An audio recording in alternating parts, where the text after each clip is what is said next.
Silid naman natin dito. Dahil ating ganggangin ng apoy mamaya. Pagkatapos nito. Dahil matagalan tayo pag init ang ating anuhin. Kunti naman to, kunti. Natin mga kakugi, no, diskarte sa isang PWD. Kaya kayong mga PWD dyan, kung ganito yung kalagayan ninyo, ito gagawin ninyo. Ituturo ko sa inyo kung paano tayo makakilos ng kahit isang paa, no? Sana ho ay share ninyo ng aking mga video na isang PWD na ay kaya-kaya pa rin magtrabaho, no? Ay, po tayo mga kakugi. Ay, nangangala yung paa ko.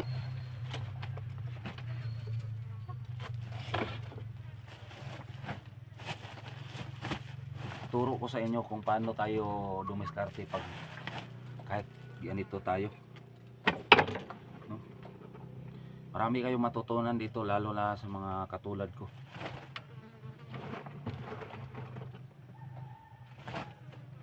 Pag ganitong kalagayan ninyo, kaya-kaya pa natin magtrabaho. Diskarte lang yung kailangan natin. Kaya nakakita sa akin, paki-share yung mga video ko.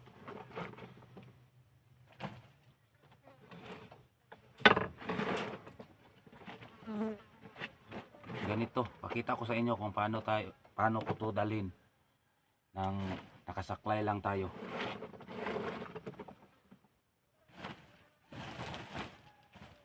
Marami kayong matutunan sa akin, marami kayong makakuha ng aral kung bakit tayo makakilos, makakapagtrabaho pa rin kahit isang paa na lang. Sana ho ay tapusin yung video at tulungan ninyo na mag-subscribe ang aking YouTube channel at paki-share na lang para makita sa iba, lalong-lalo na sa katulad kong PWD na mayroon silang idea na paano magtrabaho, paano magdiskarte ng kahit isang paa na lang, di ba?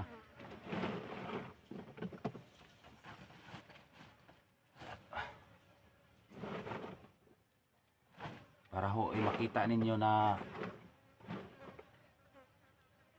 kahit gaano kahirap ako, kahit gaano ka delikado, ginagawa ko pa rin dahil ito ang nararapat, dahil kailangan natin magtrabaho.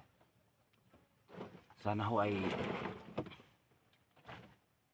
huwag kayong mahiyang mag-share ng aking video at tumulong. Kung tutulong naman tayo, kahit na lang sa pag-follow at sa pag-share ng mga video ko, yan lang hihingiin ko sa inyo. Di na bali yung pera ninyo. Yan lang hihingiin ko sa inyo. Follow and share lang. Hindi mabigat yan.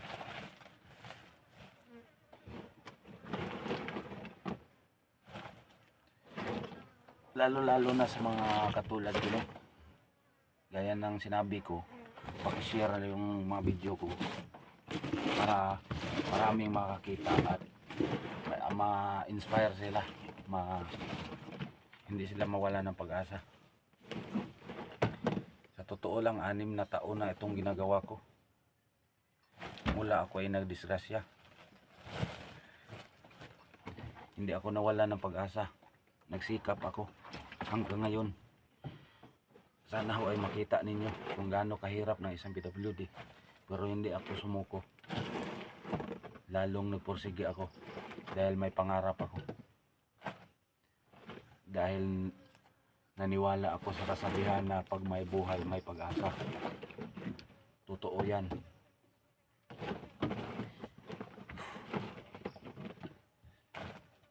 Lahat dito sa amin ay nakaalam na yan sa aking mga gawain.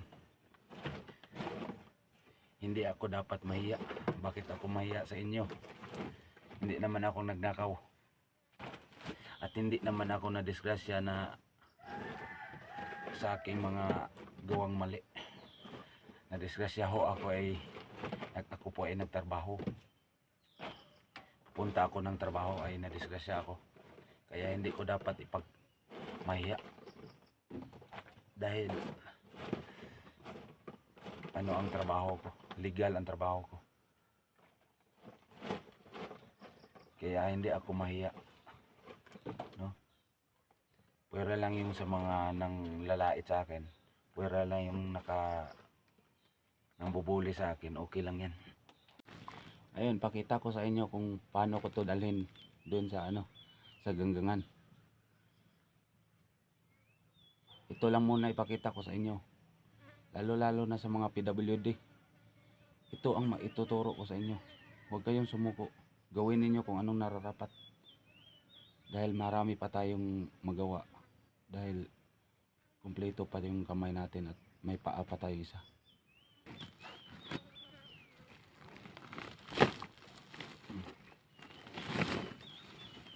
Yan. Turo ko sa inyo kung paano gawin. Ito lang. Para magawa natin ang ating trabaho. Nang nakasaklay. Hindi tayo dapat mahiya. Yung mahiya ay nagnakaw. Diba? Yung mahiya dapat yung tinatapakan ng ibang tao at nagnakaw ng hindi sa kanila. So sa atin, legal yung ginagawa natin. Kahit ganito tayo. Kaya share mo yung mga video ko para malaman sa mga katulad ko na may idea sila para magtrabaho sila. Wala akong cameraman. Lahat yung ginagawa kong content ay sa akin lahat yan. Edit at saka cameraman, lahat. Yung aktor ako yun, yung editor ako yun, yung bida ako yun, at saka yung lahat sa akin yan. Laking pasalamat ko sa Panginoon na binigyan niya ako ng lakas at tiwala para magawa yung trabaho ko. Kaya araw-araw exercise niyo, araw-araw sikap lang. Tara, tingnan ninyo mga kakugi. Ganito lang yan. Kunin sa ating armas, dalawang armas natin. At tayo. Ganito lang yan. Tara. Ayos. Diba ayos? Tara. Sana ho, i-share ninyo ang aking video.